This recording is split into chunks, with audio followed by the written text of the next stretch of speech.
कर दिया। नमस्कार दोस्तों,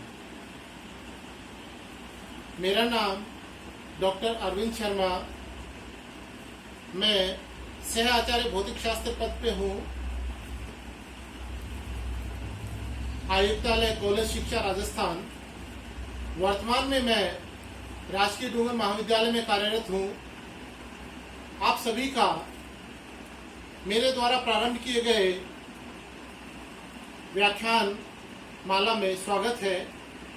आज मेरा पहला व्याख्यान है और सबसे पहले मैं ये व्याख्यान हमारे महाविद्यालय में बीएससी तृतीय वर्ष के विद्यार्थियों को मैं जो पेपर पढ़ाता हूँ, क्वांटम मैकेनिक्स व एटॉमिक एंड मॉलिक्यूलर फिजिक्स,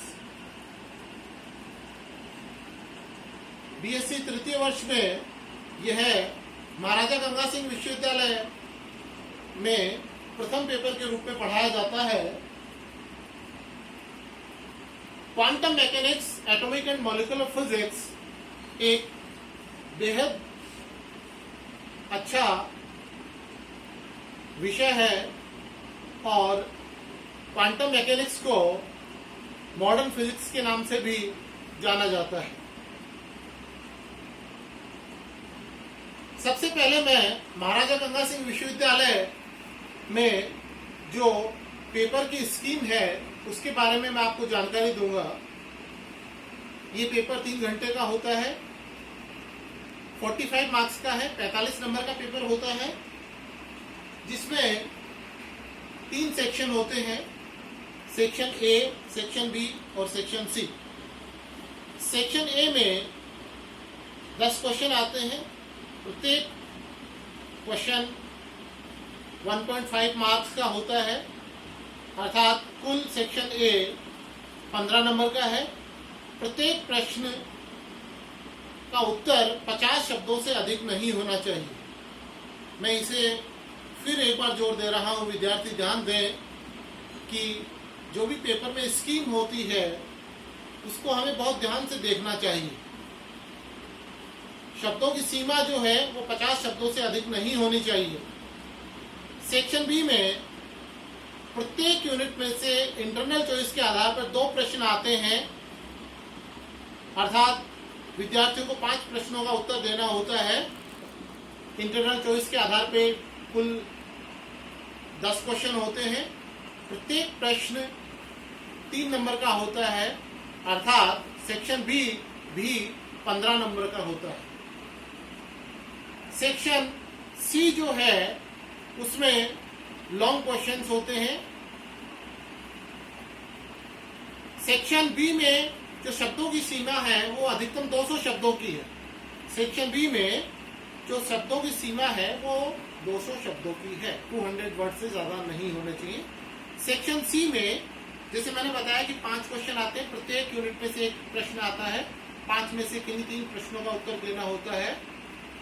प्रत्येक प्रश्न 5 नंबर का होता है, अर्थात सेक्शन सी भी 15 नंबर का होता है। अर्थात तीनों सेक्शंस 15-15 नंबर के होते हैं और कुल पेपर 45 नंबर का होता है। मैं सभी विद्यार्थियों से कहना चाहूंगा, जब भी हम कोई भी अध्ययन प्रारंभ करते हैं तो हमें उसके पाठ्यक्रम की अर्थात सिलेबस की जानकारी होना बहुत ही आवश्यक होता है। सामान्यतः विद्यार्थी इस ओर ध्यान नहीं देते हैं, जबकि मेरा ये मानना है यदि किसी विद्यार्थी को अपना एग्जाम में अच्छा स्कोर करना है तो पहले दिन उसके पास में सबसे पहले पाठ्यक्रम सिलेबस होना चाहिए। मैं थोड़ा सा इसमें आपको शॉर्ट में बता दूं कि जिस प्रकार से एक धावक दौड़ता है उसकी एक प्रारंभिक लाइन होती है और एक अंतिम लाइन होती है, तो पाठ्यक्रम जो है सबसे प्रारंभिक लाइन है, जहां से एक विद्यार्थी दौड़ना प्रारंभ करता है और उसका अंत जो है वो परीक्षा का पेपर होता है। इस बीच में उसको जिस प्रकार से तैयारी करनी होती है वो उसका लाइन ऑफ एक्शन होता है। इसके बारे में कभी फिर मैं एक अलग से एक लेक्चर इस सीरीज में दूंगा कि किस तरह से हमें लाइन ऑफ एक्शन और प्लान ऑफ एक्शन को इम्प्लीमेंट करना चाहिए। मैं अभी इसी विषय पे रहते हुए आपको ये बताना चाहूँगा कि जो पेपर फर्स्ट है quantum mechanics atomic and molecular physics BSc third year में, इसमें आपके सिलेबस में 5 यूनिट्स हैं। 5 यूनिट्स में हमें जिस प्रकार से यूनिट्स को डिवाइड किया हुआ है उसको यदि अपन एक जनरलाइज वे में देखें तो पहली यूनिट आती है ओरिजिन ऑफ क्वांटम मैकेनिक्स। कई विश्वविद्यालयों में इसे डेवलपमेंट ऑफ क्वांटम थ्योरी कहा जाता है, अर्थात सारांश है कि किस प्रकार से क्वांटम मैकेनिक्स का प्रारंभ हुआ, इसे पहले यूनिट में समझाया गया है। दूसरी यूनिट आती है जिसमें श्रोडिंगर इक्वेशन क्वांटम मैकेनिक्स की एक तरह से, जैसे आप लोगों ने न्यूटन के नियम पढ़ा है, इलेक्ट्रोस्टैटिक्स में गॉस का नियम पढ़ा है, उसी प्रकार से क्वांटम मैकेनिक्स में श्रोडिंगर समीकरण एक बहुत ही महत्वपूर्ण पार्ट होता है जिससे पूरी क्वांटम मैकेनिक्स को समझा जाता है। दूसरा जो यूनिट है वो श्रोडिंगर समीकरण से रिलेटेड है।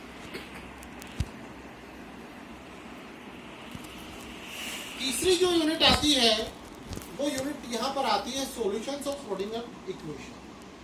अलग अलग प्रॉब्लम्स को श्रोडिंगर समीकरण में कैसे हल किया जाता है।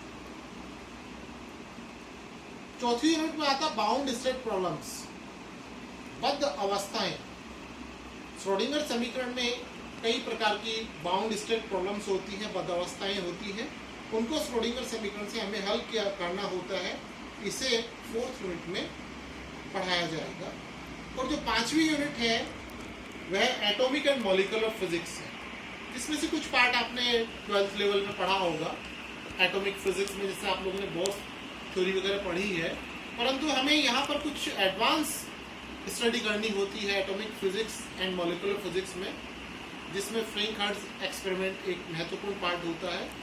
इसके अलावा डिफरेंट स्पेक्ट्रम्स की जानकारी भी इसमें दी जाती है। तो ये हम 5th यूनिट में अंतिम यूनिट में पढ़ेंगे। ये हमारे जो बीएससी थर्ड ईयर में हम पढ़ेंगे उसका पाठ्यक्रम को एक ब्रॉडली 5 यूनिट में डिवाइड किया।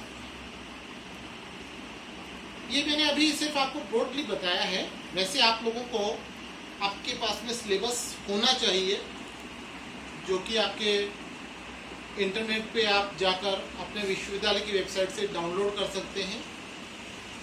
और मैं जब भी आगे सीरीज में लेक्चर दूंगा तो आपको जो भी टॉपिक होगा यूनिट में उसे मैं आपको बताता रहूँगा, परंतु आप पहले दिन सिलेबस को जरूर देखें। मेरा ये मानना है कि विद्यार्थी को पाठ्यक्रम याद होना चाहिए।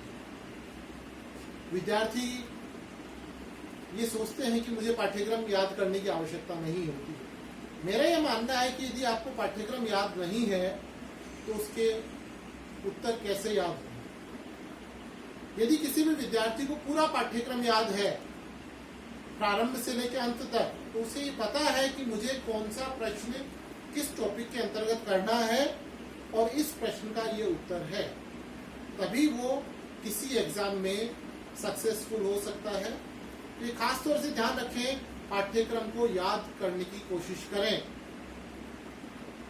पाठ्यक्रम को बार बार रिवाइज करें कि कौन सा टॉपिक किस यूनिट में दिया हुआ है। इस प्रकार से धीरे धीरे आपको पाठ्यक्रम जो है वो याद हो जाता है। पाठ्यक्रम के बाद में आपको सबसे महत्वपूर्ण पार्ट होता है कि आपको ये जानकारी होनी चाहिए कि मुझे कौन सी बुक से पढ़ना है। महाविद्यालय स्तर पे किताब का चयन एक महत्वपूर्ण पार्ट होता है। ये इसलिए महत्वपूर्ण पार्ट होता है कि आपको जो शिक्षक पढ़ाता है, जो टीचर पढ़ाता है, जो लेक्चरर पढ़ाता है, वो आपके सामने जो पढ़ा रहा है उसी से आपको पढ़ना होता है, उसे आप चेंज नहीं कर सकते। आजकल ऑप्शन है, आप अगर इंटरनेट पे जाते हैं तो वीडियो देख सकते हैं, परंतु in general black board teaching में जो टीचर आपके लिए अवेलेबल आपको उसी से पढ़ना होता है। परंतु बुक्स